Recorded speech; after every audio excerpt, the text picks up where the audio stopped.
General Council meeting yethu, then siphakathi kwe-meeting amapholisa abuya, i-riot yaqasa uku-evacuate ama-students. Amanye ama-students abaleka, abanye babanjwa, then abanye bahanjiswa central. Then besafoswa ukubhadala i-fine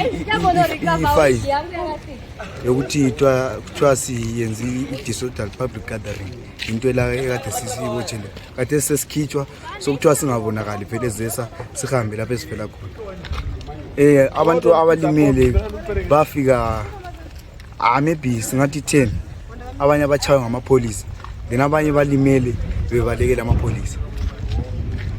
Lizwa njani ngalokho kwenzakalayo? Sikhangela ukuthi sesiya kuSADC, ubona njani? Thina asijabulanga lokho kwenzakalayo, kutshengisa ukuthi elizweni akula kuthula, ubudlwangudlwangu lobo owenzakalayo lapha elizweni. Njengisethi istate siyesaba ama-youth, ngoba thina njengama-youth sizimisele ukulwela leli lizwe, ngoba inhloso yethu bekungasoyiwe kulo le state, kodwa besize ku-General Council yethu njenge-student movement njengezinaso.